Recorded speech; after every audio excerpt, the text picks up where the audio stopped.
Good evening, everyone. My name is Gilbert, and on behalf of Vroman's Bookstore, I'd like to thank you for joining us for our virtual event with Kylie Roach and Chloe Gong, presenting their books, Killer Content and Our Violent Ends, which can be purchased by clicking on the green little buy button down there at the bottom of the screen. For now, Romans will continue to host virtual events, which you can learn more about on our website as well as our social media. Our next event is this Saturday, December 11th at 11 a.m. as we host a special story time featuring Brady Smith, presenting their book Louie and Bear in the Land of Anything Goes. For regular updates on upcoming Romans live events, please feel free to subscribe to our newsletter and follow us on social media. Today's virtual event will have a Q&A component. So if you'd like to submit a question, please use the Ask a Question button down over here. If you see a question on the list that you would like for the authors to answer, please click the like button, and it looks like a little arrow on the side. But we will try to answer as many questions as time will allow. And since we're talking about all this business at the bottom, so I'd like to reiterate about the green buy button there. If you click on that, it'll take you to our website and the event page for tonight. And at the bottom of that page, you'll find both Kylie and Chloe's book available for purchase. And it'll take you from there to the checkout process. We encourage you to do that. And they make great gifts as well. So why buy just one when you can buy more than one? So Vroman's is the oldest independent bookstore in Southern California. We are 127 years old. We've been around since 1894. And it's thanks to avid readers and our generous patrons like everyone who's tuning in tonight who keeps our business alive. So we appreciate every bit of support. Okay, let me introduce our guests. Kylie Roach is an author and journalist. Her novels include Frat Girl and The Dating Game, and her articles have been published by the Wall Street Journal, San Francisco Chronicle, and the New York Times, among others. She is a graduate of Stanford University and Columbia Journalism School. When she isn't writing, Kylie spends her time drinking iced coffee, painting in her backyard, and racking up screen time hours scrolling through TikTok and Instagram, which I'm sure we all understand. Chloe Gong is the New York Times bestselling author of These Violent Delights and its sequel, tonight's book, Our Violent Ends. She is a recent graduate of the University of Pennsylvania, where she double majored in English and international relations. Born in Shanghai and raised in Auckland, New Zealand, Chloe is now located in New York, pretending to be a real adult. Aren't we all? Check out her website at thechloegong.com. Vroman's patrons, without any further ado, please welcome Kylie Roach and Chloe Gong. Kylie and Chloe, thank you so much for being here. Thanks so much for having us. It's very exciting. It's as I'm sure many people here are. As we had told everybody before, we had a little bit of technical difficulties coming into this. So fair warning if anything pops up, but we seem to be, knock on wood, doing just fine. By all means, please. Oh, got to get that book up there. Yes. Close. So close. Okay. Thanks again. Take it away. Amazing. I was just adjusting the entire time, trying to find the best place to put it. I'm on a table right now. I don't have anything behind me. I feel like it would stay here, but you know what?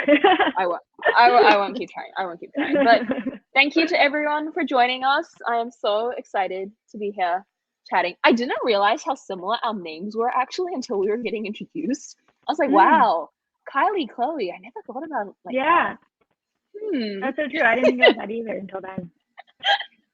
Just the things you think about when you're getting introduced. But oh my god, how are you feeling with the release? It hasn't been that long, like 2 it's been basically a week. It came out last Tuesday.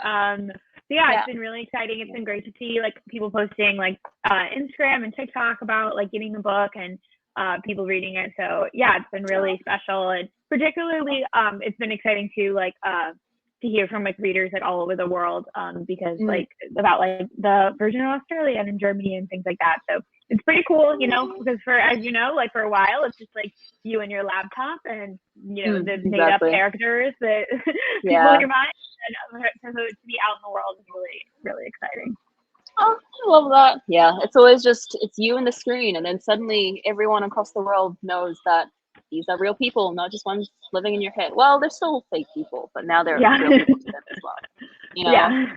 But since you talk about that, I wanna start the first question with, what was your inspiration for killer content? Because the log line, I get the elevator pitch of this, right? I'm sure everyone here knows already, but it's such a cool freaking elevator pitch, like 6 TikTokers who live together in their lit lair, and then suddenly one of them is dead. So how did you come up with this like idea?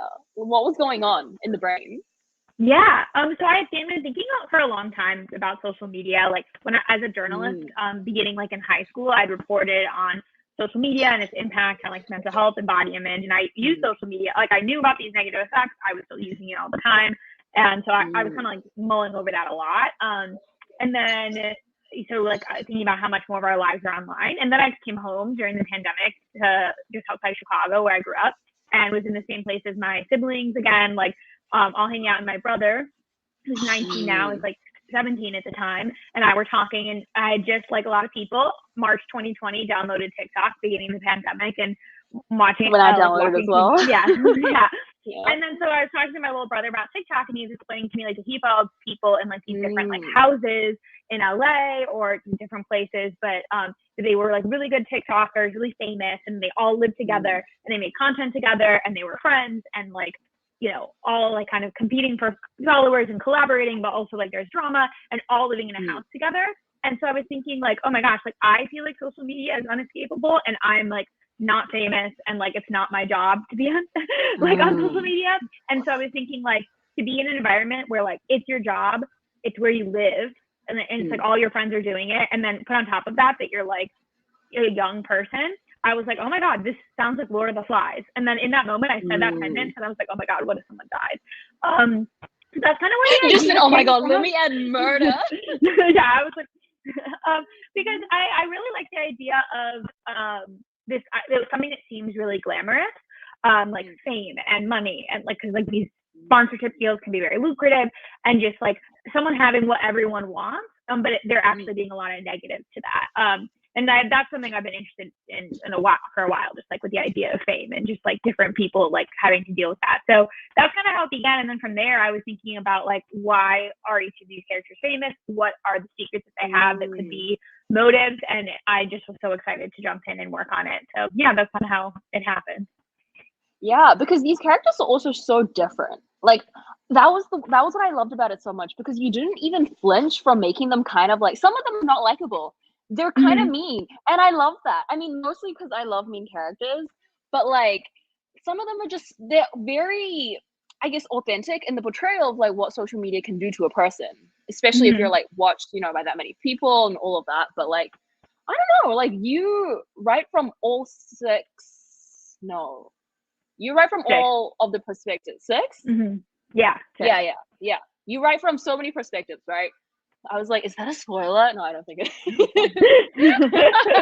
But like, did you kind of sit down and have to like distinguish them like in your head before you went into it, or did they kind of just like form fully fleshed out as these like TikTok hits? Yeah, well, it's really interesting because the thing about them being like likable or not was actually some of the most fun of writing this, because particularly in YA, like particularly writing female characters, sometimes you feel like this, like, oh, are they likable? Would you want to hang out with this person? But like in the media I consume, like so many of like the most like delicious characters. I don't know how else to say that, but like are not necessarily people that like would be your best friend. You know, they're flawed people that like are kind of unpredictable and like stir the pot and cause drama.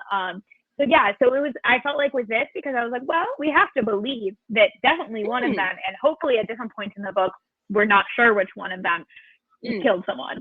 So I knew that like they shouldn't all be likable and like couldn't all be likable, and that having that like permission to then like make them not was great. So but yeah, for as far as like keeping them distinct from each other, like when I first started like brainstorming on the book, I made vision boards for each of the characters, which was really fun, and I have them like hung up on the wall like above my desk. So and just like I was thinking about it, I was like, for example, like the character Kat, I was like, oh, I think she has kind of like a disco girl aesthetic, and is like she's an inspiring comedian, and she's like likes like to hang out on the beach and stuff like that.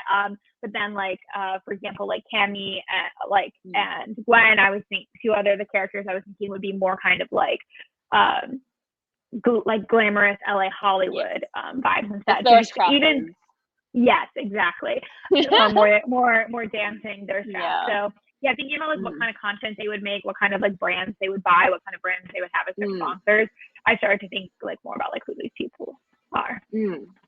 Yeah, I really love that because they have such a range to them. And exactly what you said, right? Like in YA, we always feel so limited to be writing these characters that people we're always trying to prevent the criticism, right? Because we all know, like with teenage girls, people are gonna, no matter how we write them, they're gonna look at them and go, oh, like she was too whiny, she was too this, blank, blank, blank. And it's like, okay, you know what? If you guys are gonna say these things anyway, we may as well just embrace it and make them like fully formed humans, because humans are whiny and sometimes just unlikable. It happens. That's how people are likable, because they're so different and varied and unique. But that was my hot take.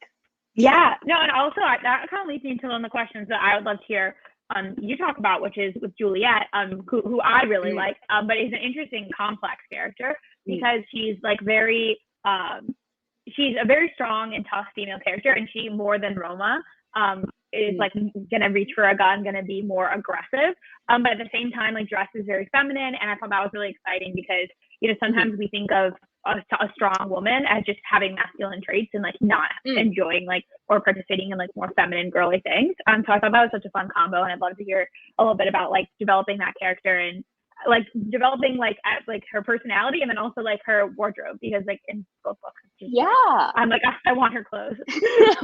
Me too. Oh my god. No, but yeah, like I went into it thinking like this character is going to be powerful, but she's still going to be girly. I think that's what I really loved about Gwen as well, because there were some passages where she was just saying like, I know people are going to think lesser of me because I care about this and this and this, but you know what? It's just what I care about. It happens to be a part of who I am, and that's girly. There's nothing wrong with that. And so often too in, I think, YA fantasy, there's this correlation between strong and powerful and masculine for some reason. And it gets shown into these tropes where these female characters prefer pants over dresses, or they prefer fighting over sewing, or they prefer hanging out with the brothers instead of gossiping with the sisters. And it's like, these things aren't all mutually exclusive. Like there definitely are people who exist who prefer those things over other things, and that's fine. That's completely their like right. But then there are also people who prefer other things, and that doesn't make them less strong or like less powerful / capable. And I think media for so long has kind of equated them together with, you know, feminine things, aka weak, you know, all of that. So when I went into creating Juliet, I was thinking this is going to be that archetype of the YA heroine who just goes around, you know, swinging a sword all the time. She doesn't have a sword, she has a knife, but like close enough. But I wanted her to be outwardly so feminine, because then it kind of balances this, like, I guess, like commentary on like, what does a teenage girl need to be in order to be like accepted in society. Like you do still have to look a certain way for people to take you seriously, like as a just existing, right? Like you have to be a certain kind of feminine, you have to be a certain kind of pretty for people to treat you like a person. And then there's the flip side of like, okay, well, how do you like negotiate with that in order to actually hold on to power, all of that stuff. And I also thought it was just kind of fun to write someone who liked clothes and who likes heels and who wants to do her hair pretty, because a lot of us are like that. And it's nice, I guess, to see that represented in fiction as something that's kind of just fine and cool rather than looked down on, which for so long seems to be a, I guess, dominant narrative. Like, oh, like she's spending too long with her makeup. Isn't that so lame? Like, no, that's fine. Yeah, like how many people like myself like to watch YouTube makeup videos and read YA fantasy, and like when you're reading the book and it's like, oh, makeup is lame, I'm like, okay, like that. And like, fine. Yeah. And like what you're saying about it being fun too, especially like being in the 1920s and having like such an iconic era of fashion, and with like the flapper dresses, and then also like in being in Shanghai and Juliet having been in New York. So the kind of like fashion choices she's making about whether to wear like more Western clothing or not, and kind of like, you know, throughout the book, you see her like making fashion choices, and they like are a lot more than just what she's wearing, but like there's like a lot of context to it, and like there are passages that engage with that, and that's such an opportunity that it was like great for you to explore because you like embrace the fashion of it. There's so much nuance in fashion and in like women's like things that are more like associated with, you know, the women's realm, like fashion and like etiquette and manners. There's so much like social nuance that's embedded in it. And as soon as we forget about that, it's almost as if we throw out like so much history, right? Because so much of like kept history is in like, look at what has been documented, look at the men's world and how they shake hands with each other. And then there's so much going on like in the background that you don't really think about until you take that perspective of like, oh, look, it's been erased almost for as long as we don't treat it as something worth taking seriously, it just gets brushed away. And it's like, there's so much to talk about. There's so much, and we're here to talk about it. Yeah, exactly that. Yeah. But okay, actually, talking about history and time and all of that leads into something that I was very curious about, because you know how people always like to talk about fiction as having a timeless quality to it, like the ideas and themes that it kind of nails down is something that even if you read it like in the future or someone from the past read it, they'll still understand a certain commentary that you're making about humanity. But what I really like loved about Killer Content is that it's really rooted in our time, and it's so fascinating to read something that makes direct references to like certain, I guess, aspects that you only really get in the year 2021. And for people who haven't read it yet, there is a hilarious page of one of the characters trying to explain to a police person like what TikTok trends and audios kind of mean, like just certain ways that people talk on TikTok. And I think it was so funny because this is something that's so like true that I see just every day, right? Like on the app. And I guess I'm wondering, like, is this something that you had to consider as you were writing this? Like this delicate balance between timeless themes, right? And then making these references that your audience will really clutch onto this year specifically. And maybe like in 5 years, people will forget about these trends and it won't hit as hard. But like, how did you balance that? That's a great question. Yeah, in that scene where it's like the cop is like, "Don't be suspicious." Like, why would it be? What does that mean? And that sound too is already like it's like a throw. Like people still recognize it now, but it's already like a throwback of a sound. Yeah. So I was thinking about this when I was writing it, because like as I was writing it too, like during the process I was writing it was when they were like debating banning TikTok in the US, and I was like, okay, so this could get really interesting. And I was thinking about like Vine being something that like everyone was on Vine and then no one was on Vine because it was gone. But then at the same time, like Vine references, I still feel like, you know, I'll see Vines, like old Vines on TikTok, or, like, people. So I was thinking about it a lot, but the kind of, I guess, timeless themes of the story, which is like a desire to be seen and heard and known as a person, and how that might translate into like a beautiful thing with like relationships and friendships, and how that can translate to like a really dark side of that with like kind of like intense desire to be famous, and then like how might that like corrupt you. I think that like just that kind of human nature stuff will continue to resonate, but because that was kind of one of the core themes, is that these people were on a trend and they were at their 15 minutes of fame right now at the peak of it, that I knew that they had to be tied to like what was trending. And like there's a passage early in the book where Gwen is talking about like, I just want to make this last as long as possible. Like I want to have like a shoe collab. I want to have a perfume. I want to have like a book that's mostly just my selfies, like that hits, like that is like a huge hit. Like this kind of like everyone in the book, I wanted to have a certain sense that like they knew that this timeless fame could be fleeting, and that they were like trying to hold on to it. And so I knew that they had to be rooted in like these trends. And by the time I was drafting the book, I went back and I read the Pretty Little Liars series, which I had read when I was like in middle school, and I was rereading it. It was so good, and I was so caught up. And again, even though I knew what would happen, like I was so like, it was so suspenseful. But there was references to like sidekicks. Like no one has iPhones, they're like on sidekick phones, which like was like my very first phone was a phone like that. I had it for like 2 years, and then I got an iPhone. So that wasn't like, and then also sevens, and I'm like Googling, what do they mean by sevens? And it's like these jeans that were really popular at the time that like I didn't even remember because I wasn't in high school. I was like younger then. So, but that being said, it was just great. And like the music also was like of that time, but it was like a time capsule of like, for me, the 7th grade. And it also was like the whodunit of it all. And like it could be texting on a sidekick or on a modern iPhone, in either way. Like potentially your friend back from the dead texting mysterious things and who killed her. Like it's such an engaging story either way. So I'm hoping that like, yeah, in 5 years this will feel very 2021, and like I'm okay with that. And I hope that like the suspense of the story will still last, but that it will be just like time capsule of this moment, and like that's okay. So yeah. Oh, I love the phrasing of it being a time capsule, because it's so like, it feels so YA too, right? Because as you were saying, these characters know that this is the peak that they can clutch onto for their fame, and it feels just very teenagery, because there's this panic where you're like, oh my god, everyone is telling me that this is the height of anything and everything I can do. And of course, you know, that's not true. Like you have the rest of your life with you. Junior year of high school is the hardest year of your life. It's like a thing I believe. It's like, no.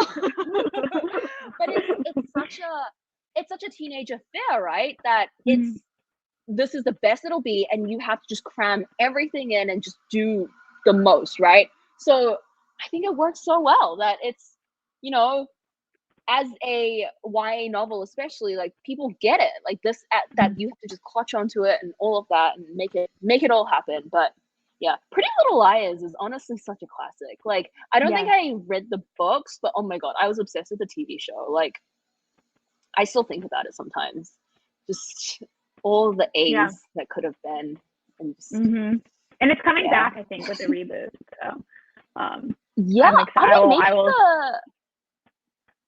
they did a spin-off, and then the spin-off of a spin-off, but you know, they rebooted all. Gossip Girl has come back, Pretty Little Liars will be back soon. People love the time capsules. Yeah. Well, speaking also of time and history, that leads to one of my questions, which is about the setting for your duology. So it's in 1920s in Shanghai, and there's a lot of things that are like, the atmosphere is so vibrant, and there's such great world building. But then you also have elements, of course, like characters and like a mysterious plague affecting the city that is like, you know, departing from the historical record. So I'd love to hear about kind of like your process of world building and your decision making for like how much you were gonna, like, if you were like looking up a research point, if you ever were like, you know, we're just gonna take creative license with this because it would make the story juicier, or like how you kind of like navigated that. Yeah, like I tried to stay as close as the history as I could, mostly just because it was fun, like for myself, to kind of see how I could weave like my own fantasy elements into what was essentially true history, because it was a lot more interesting for me to actually understand like historical context and how history was unfolding, and then make something that ran along it, rather than like, you know, kind of butting a fantasy story in and then ignoring the history, because then it's like, well, why did I set it in 1920 Shanghai to begin with? It was the fascination of how like the history right before that time actually created the sense of atmosphere and, you know, the aesthetic at large. Like it just felt so much more faithful to me to actually abide by the details and then move the fantasy in a way that made sense, rather than just be like, oh, well, now there's a monster for no reason. Like actually, yes, the reason you can actually find as you navigate through like the real world and all of that. So yeah, it was a lot of fun in the same way where I hope like, because obviously my general audience, I don't expect them to be familiar with the history, but it's the same with like doing a Shakespeare retelling, where like Shakespeare references and then historical references, both of those aspects, I kind of like hone in more on as like really fun Easter eggs for history lovers and Shakespeare lovers to go in and kind of like do a little chuckle at if they get it. I think it's so fun. Like if people recognize like Shakespeare lines, or people recognize callbacks to a real historical detail, like a building or an event or a street sign, it's kind of just more of a challenge for myself as a creative person, and then for the audience, something for them to recognize and like run alongside. And I'm sure you get that too, with like making like references, right, for people who are like in the know on TikTok. Like if you just drop a line about like unaliving, when I read it, I'm like right? Yeah. Exactly my aim too. Like if I'm writing something about like, and then they went down like this building and they saw that, and anyone who's like visited Shanghai before, they're like, oh my god, I've been there. So. I love that. I love the Easter eggs. It's like for the people who are like deep in it, much like Taylor Swift, honestly. That if you know, if you want to like look very closely, there's like even more to find, which is so fun. Especially because there are so many people who like are such big fans of your books and will read it multiple times and like pick up on it. Maybe like their third or fourth time reading, they're like, oh, I get that now. Or maybe like have read your books and then read Romeo and Juliet in English class and then come back and be like, oh, like I see this thing now too. Yes. Oh my god, I love it when people spot like the Romeo and Juliet lines because they've studied it in class. And then if they didn't necessarily get taught it well in class, they're like, oh, well, now I actually get what that original line was supposed to mean. And I'm like, bless, I'm doing your English teacher's job. I love that for me. That's so cool. Yeah. But speaking of reading and rereading, especially for you, because you wrote a thriller / in a way, it unfolds as a mystery, right? Like it's technically classified as a thriller, I think, because of like the way that things unfold. But obviously you still had to keep the mystery from the reader. You had to do that great reveal. So did you ever consider another way of how the ending would play out? Did you ever like, has this ending, or has the way that the mystery played out in your head always been the same, or did you consider other like routes? This version of it came about pretty early, so I did know probably like a month into writing like that this is where I wanted to go. So like I was exploring like at first just like the different characters, what is everyone's secret. People had really different secrets at different points. Like there was just like all sorts of like different like ways I was thinking about going, and so I was brainstorming that and like why. Basically, I had like sheets of paper for each person with like all these different questions as if I was interviewing them, and so I was like, okay, where are they from? What is their family like? Like, why are they famous? Why do they want to be famous? Like, why are they taking TikTok seriously? And then like, why might they have killed someone? Is like the last one, which is a bit different. Which then goes into like, what are their secrets? So it was really fun to like explore the like all those different avenues and know that like I was trying to figure out like the answer to like the mystery, and then also red herrings throughout. So I knew that there was going to be other potential ones. So then it was fun that once I did decide on this one and start to plot it out, I also got to use some of the other like plot bunnies that I wanted to follow, and then have them be red herrings. So then I'd have to be like, okay, but here's why that like not take it to the full extreme. So here's like why they didn't actually kill someone about that, but it was fun to like brainstorm all those. Yeah, because no spoilers, but I thought I had worked it out, and then it turned out I had only half worked it out, and then the other half kicked in, and I was like, oh, that was good. Yeah. All to say, well done. Thank you. Yeah, I'm hoping that people will like some people with twists really want people to be completely shocked, and like that's exciting, but I also want it to be that like, particularly like if someone reads it a second time, that they'll like see the clues there. I don't want it to like, I didn't want the twist to not make sense, just to be like, like, this stuff, like, so I wanted it to like, my ideal like moment is like the ones I've experienced with reading, like books that are just, I love so much, which is that I didn't see the twist coming. And then when it comes, I'm like, oh wait, but now like I can't see any other way it could have gone. Like, of course, like with Gong or something. I'm like, oh duh, like, but at the time, I the page and I was like, oh my god, no way. So no, those are absolutely like the best twists, because you kind of, as soon as you get to it, you're like, that absolutely makes sense. Because I think sometimes like plot twists will, you know, mistake the element of surprise with like what it should be, right? Like if the plot twist is completely pulled out of the left field and you're like, oh, I didn't see that coming, but I don't understand it, then it kind of just also fails as a plot twist. Like the best plot twists are the ones where feels like a plot hole then. Yes, because then it's like, oh well, okay, I am surprised, but like why, right? Like yeah, like sometimes you're like, wait, but then how could they have, because they weren't there at that time, and now how they wouldn't have known that, and then I'm just confused instead of like shocked and like excited to see what happens. So we'll see. I hope that people like this, and I don't want to go into it too much, not spoil it, but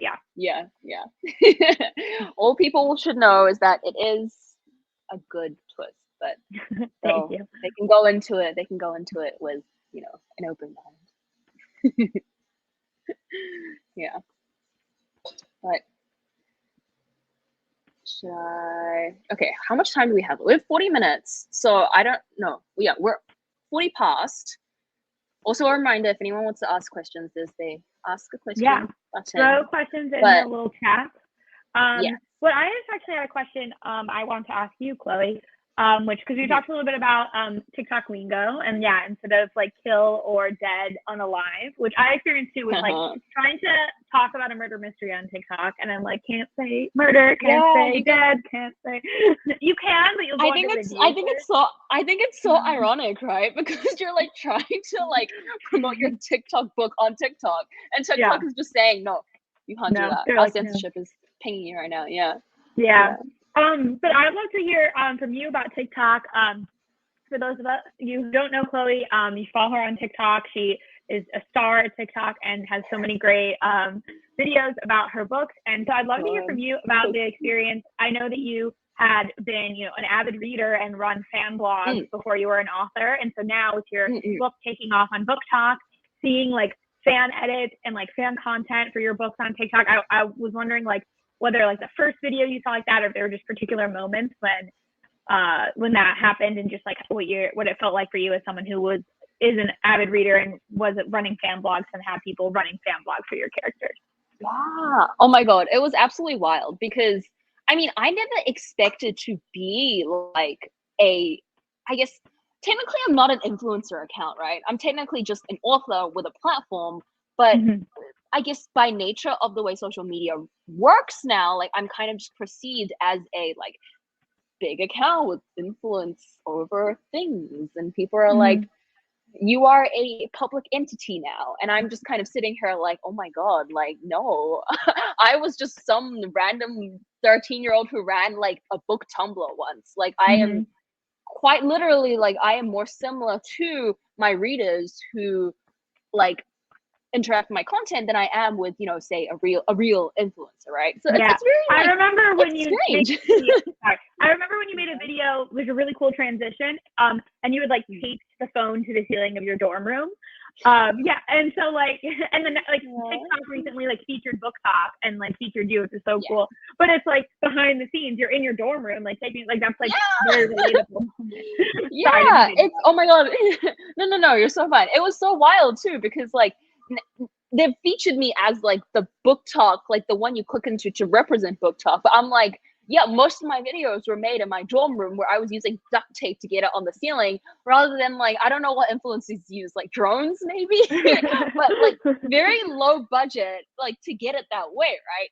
So it is like absolutely wild to me, especially if I post things like, if I'm kind of just discussing like my own interests, not even necessarily like my book. But I think recently I had a video upload about like exposing my 2013 Tumblr.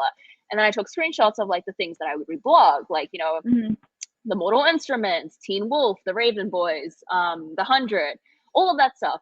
And then people would be surprised. They would be like, oh my God, Chloe Gong is a Belloc? And like, yes, like I grew up on that shit. Like I am the OG, like that's where I started from, rather than like being an entity who like knows about it. Like that is more the real me than the, I guess, like author that people see. I mean, not to say the author's false, right? But as a author, there's just, you know, if you're posting about your book all the time, you kind of become perceived as like an extension of the book. Like you're here to kind of talk about the book and all of that. But also like I grew up on the internet. So I came into this with these interests that are very, very similar to my readers. And it's like wild to me to think like, oh, like they see me as among these like fandoms that they're kind of fans of, instead of like quietly lurking also in the fandom, like, you know, admiring these shows. So yeah, it's weird. Social media is weird. That's all I'm coming to from this. Yeah, it's also interesting. In addition to like being that I was like certain words I have to avoid that are like saying murder when you're saying murder mystery. But also like a part of my book is talking about like the pressures of social media and feeling like you need to like post and like perform on it, and like kind of like fighting the urge, I guess, to like curate yourself and trying to be authentic. Right. And there I am. Then I'm like, okay, I got to make a TikTok about this book. So it's like very weird. Yeah. It's Sorry, go ahead. We're on a lag, I think. Sorry, my Wi-Fi is a little bit sketchy. I don't know why today, but yeah, but I like what you've talked about just like the best way to like connect on social media is to be authentic, so that people like feel like they're, you know, so people really are connecting with you instead of, you know, instead of like some sort of pitched version of you. Right. It's so much more fun to me to be another fan, I guess, on the internet, because I'm just talking about the things that I really love, and then, you know, kind of relatedly, like I really do love my own book as well. So when I'm talking about it, I'm kind of talking about it as like, this is why you might also like my book as a fellow reader, rather than like, you know, buy my book, like, because I think a huge problem recently with Bookstock especially is that like authors will see it as this place to make money, right? And that's just not a good tactic, because these are your readers. They're not like coins. They're not like money bags to squeeze out, right?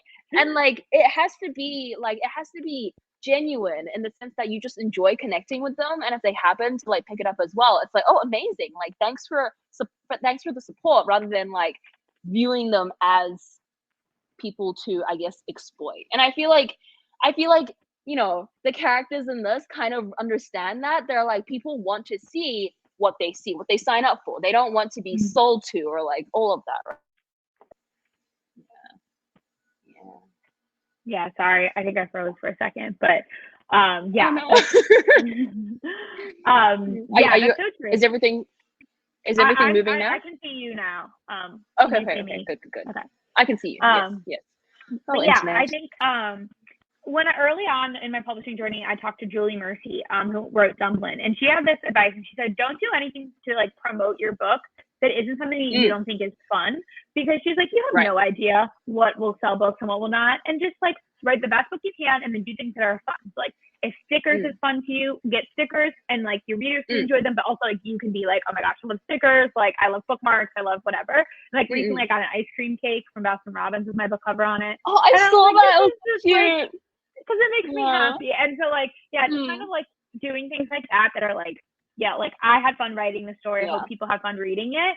And so like, here's also like me like making fun content about it, just to like for fun, but not being like, oh, I hope like this sells books. Because also like anytime people are enjoying the like book, like that's just like that's like a happy thing, whether they get it from their local library or like buy it from a bookstore.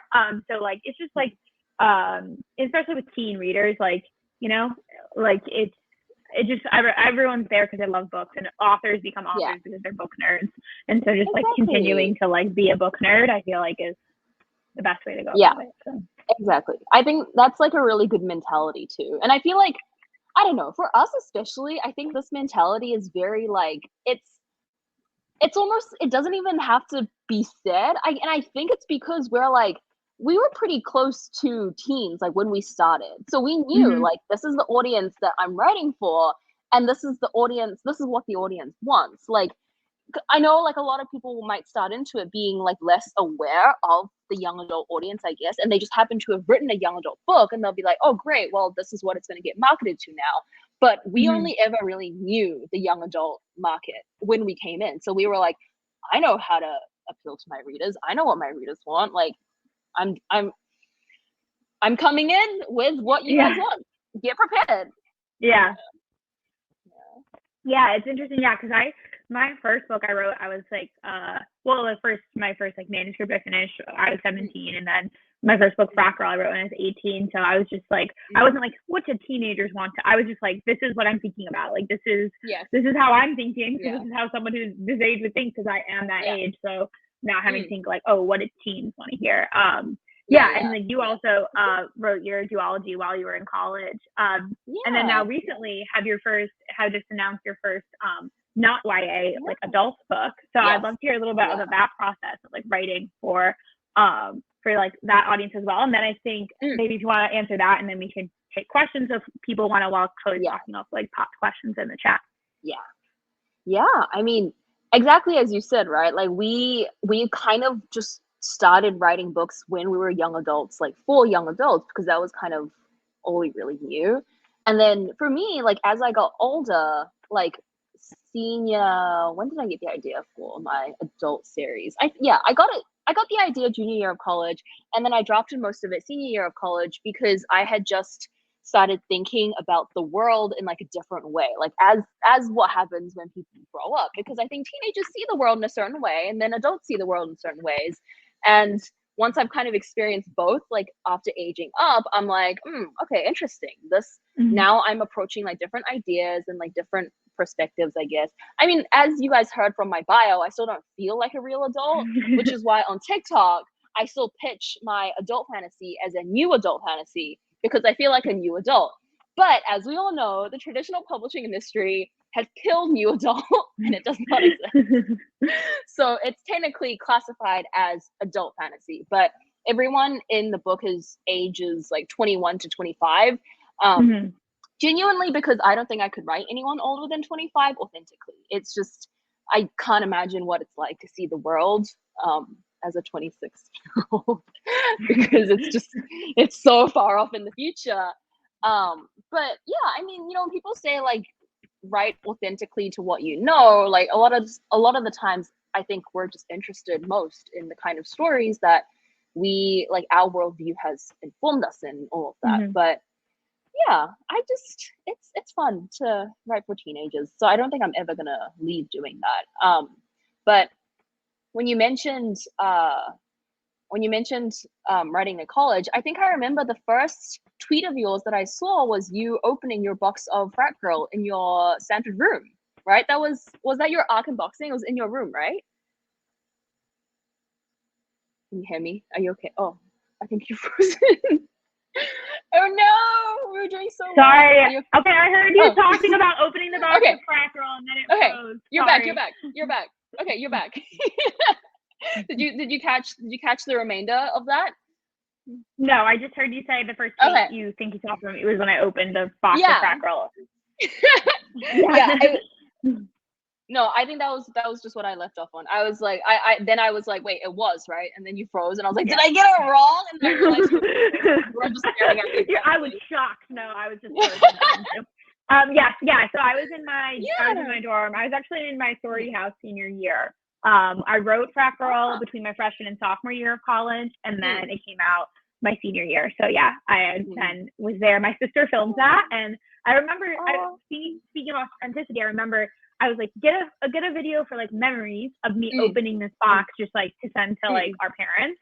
And then I was like, and then we'll like take some pictures with it for social, of me like having like done my makeup and holding it or whatever. But instead, just like this video of me like tired, like no makeup from class, but just like there with my sister opening it. Like I was just so happy watching it back. It was my genuine reaction to like, you know, I've been dreaming of writing since, you know, I was like 12, and then like to be holding my book in my hands, it was so great. So then I was like, I'll just post this. So I'm glad that you saw it. Yeah. We became Twitter friends. That was probably the inception of our Twitter mutuals, when I was like, oh my god, another college student. Yeah. But before we go into the questions, I want to ask really quickly my rapid fire question. What is your favorite TikTok audio right now? Oh, okay. There's one that is like I can't know how to describe it, but there's kind of it's basically someone's talking and it's like calm, and then there's like oh good heavens. Oh yes, I love that. Yes. Or I haven't like saved my favorite. Yes. Okay. I'm like I don't know how to. That's so yeah. That is my favorite right now. Oh my god, amazing. And then also I just one that I had a lot of fun brainstorming with recently was the one that's like the woman was too stunned to speak because I was thinking of a couple different moments in the book and I was like I was like I almost like there are now recent sounds that I'm like oh I wish I could like add them back into the book because I'm like oh that'd be so good for this moment. Oh my god. Yeah, my favorite one right now is how does it start? It's one that's like, oh no, our table, it's broken. I love that so one. Funny for no reason. Yeah. Okay. We should move to the audience questions now after the whole all of that. Let me pop it open. I love that one of these is a Vine reference. Look at all those chickens. Oh my god, I love it. Love that. Okay. What's your favorite part of writing? How do I put this on the screen? I don't know how to put it on the screen, so I'm just gonna ask you. What's your favorite part of writing? That's a great question. I think like my favorite part of the writing process is like early on brainstorming because like anything can happen. But what was fun with this book was that then during revisions, like we did a pretty big revision, moving things around. So then I kind of got to get back to that brainstorming again. So that was really fun. So that's my favorite part of like the actual like doing the work. I think my favorite part of like being able to like write and just like be published is just like getting to hear from readers. When people like send an Instagram DM that they really liked the book, it's just always so special because like I'm also a huge like book nerd. So I remember like I went to like this like conference to like get my book signed one time, and I was there with my mom. I was like probably like 14. I was there with my mom, and I was like, oh my gosh, like all these authors are walking around without security. And I was like, you know, crying, like meeting them, like, and so I'm like, you know, to me, like it's like One Direction and Veronica Ross, same thing. And so I always just like always felt like that it's like when I'm reading and like I resonate with something, it makes me feel less alone when I'm like reading something someone else has written that resonates with me. So then when people like have written to me saying like that certain moments in books have like helped them feel like, for example, like Crack Girl talks about like anxiety and stuff. So then when people like identify with that, that's like really special. Yeah. Okay. I'd love to hear from you too. Like what your favorite part of writing is. Yeah, no, I'm absolutely the same where readers are just, they make up the heart of like being an author. Like it would absolutely not feel the same if you weren't hearing from the readers, right? Because I mean, I've always said, I think that's the difference between being an author and being a writer, because being a writer, like I'm perfectly happy to just be telling these stories and just having them exist. But then being an author feels different because it's this give and take relationship with the readers. And it feels different because you're like, look at this product that I've like put my heart into, and then readers will like take it and then also make it their own, and then it's so beautiful the different ways that it gets read and like the different ways that they kind of like take it and then give it back out to the world, right? They're like, this is what I thought about it, and this is like how it resonated with me, and it's like it's absolutely amazing. And like I also agree, like I really thought authors were celebrities like before I came into the industry. Like I fully believed, like, I don't know, they went around in limousines maybe and just treated in the way that like singers were treated. Yeah. You know? And then like I get into the industry and I'm like, oh wait, they just show up to their events on their own, in their cars, and they go to like conferences, just they walk in, they don't even have to wear a pair of dark sunglasses. So it's being an author is kind of just like it's the everyday, like average Joe version of being a public figure. Like you reach a lot of people, but you're still very like down to earth because you can talk directly to them. They can tell you how it was, and you know, it's not exactly a Harry Styles level, but it's close. Yeah. I love what you said too about kind of like how people make it their own. I really love Stephen King's On Writing book, and he talks about like when you're as an author describing like there's a rabbit in a cage on a table, that like what color is the rabbit, what color is the table, like you might pick certain details to specify as the author, and then you leave certain of that picturing to the reader, and then they bring it, and so then everyone will picture it a little bit different, and that's kind of cool because it's like a collaboration. And then thinking about like with your books, like people making fan art and stuff, and like like they look a little different. Like there'll be certain like themes that are across, but like maybe like people will draw like Juliet's dress like a little bit different from the same scene. But it's like cool to see like different people bringing their like talents to the same thing that you're putting out there, and then that you can see like how they've pictured it like in different like cool interpretive ways.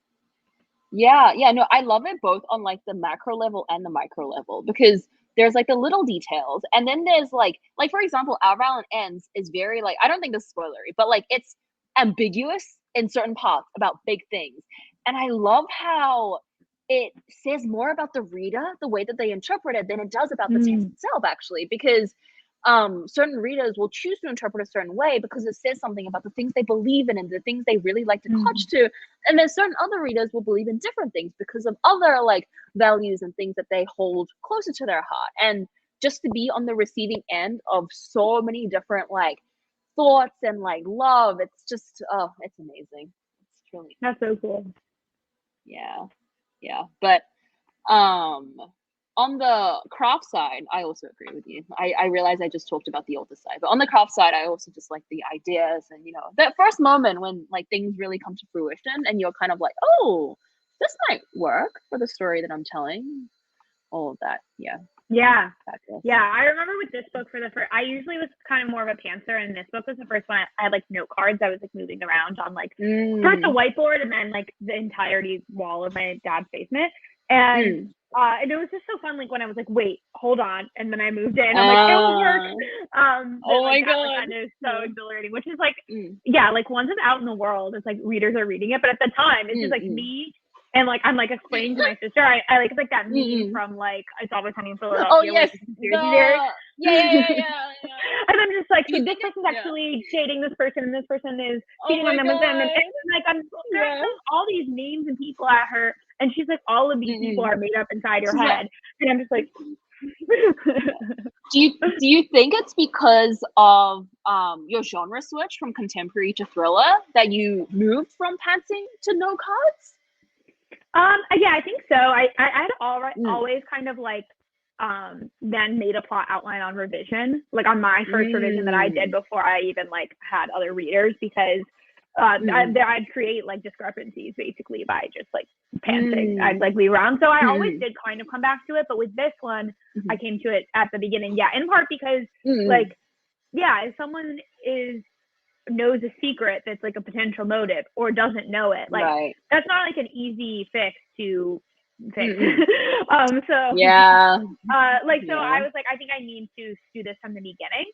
And I also read Save the Cat, which talks about like kind of plotting with note cards, which was interesting. So I did that for like a couple weeks after I got the idea, was just like writing like in a notebook by hand, like, oh, what if there's this character, and what if there's this character, and this is about them, and just kind of like free flowing that way. But then like before I went to like really like type on my computer, I was like, I need to figure out like a bit more about these people. Yeah, basically because of the genre switch. But I think I would do it now, even if like I want to keep writing mysteries and thrillers, but even if I went to like contemporary again, like I think I would use it because the note cards are fun. They are. Okay, I think we might take this as the last audience question. I think this is a good question to end off on. Is there a book you're reading right now that you really like? Or it can be a release of yours, or an arc you're reading, or a fellow author that you're excited for. Yeah, well, I just finished a great book. And so sorry. I obviously love the plug. No, not a hashtag ad. Truly like would have recommended hashtag otherwise. Hashtag SpawnCon. Hashtag Spawn, actually. Yeah. Literally me right now. Hashtag Spawn. So obviously I just checked it out. But then besides that, I was just reading this is like an old take, but I was reading Conversations with Friends, which I really loved, which is Sally Rooney, and it was her first book. So if you love normal people, that's such a stale take, but I have not read it. So I read it recently, or like I read it for the first time recently, which was great. And then what I'm excited to like start reading like probably tonight is Karen McInnes's new book, which I think you'll be next. But anyway, you'll be I think that's and so it's like under like my pile of codes and stuff. I was like, oh my God. But anyway, so I'm really excited because I loved One of Us Is Lying was actually one of the like points of inspiration for killer content. So I'm really excited to dig into that. And that came out like a week ago basically. So I'm really excited to read that one. So one very dated Sally Rooney. I mean, not very dated, it's very current still, but like other people probably already read Conversations with Friends. I just did it, but then that. What are you excited about right now, Chloe? Well, my hashtag spawn is obviously killer content, which is my last great read. So everyone needs to click that green button and buy it. But right before this, the last book I really loved was The Atlas 6, which I read in ARC form because it's being republished with Tor. It was previously self-published, a huge hit.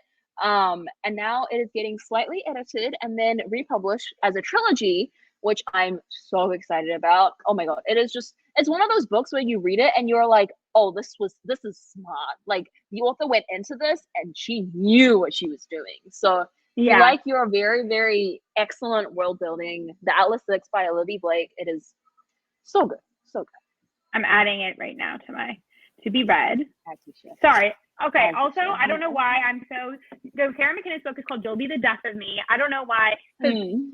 I also have on my floor One of Us Is Next. So then my brain combined them into one book, but they are two separate books. But One of Us Is Next is excellent, and I'm very excited to read the next one. Sorry about that. Just a point of clarification.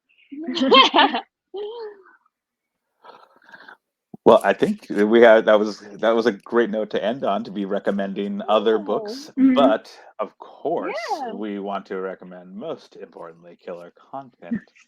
Yes. And there it is. Our violent ends. And the first one, which I lost I took off the dust jacket. It was. I read this more than once, and the dust jacket has seen better days. So beautiful. It's okay. It's naked inside is pretty too, so it can lose its cover. It's okay. Yeah.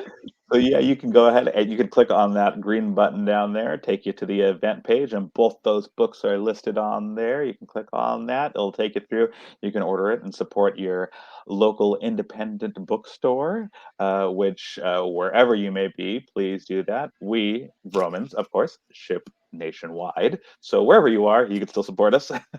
And thank you so much, Chloe and Kylie. I really appreciate it. It was a great conversation, and it's always nice to kind of just have like two friends chatting about their books and what they do. And and thanks so much for doing it. Thank you everybody who tuned in, and thank you for supporting Vromans and for supporting these great authors. So again, thank you both so much, and hopefully sometime soon ish we'll be able to have you in store, and we would look forward to having you back. That would be a dream.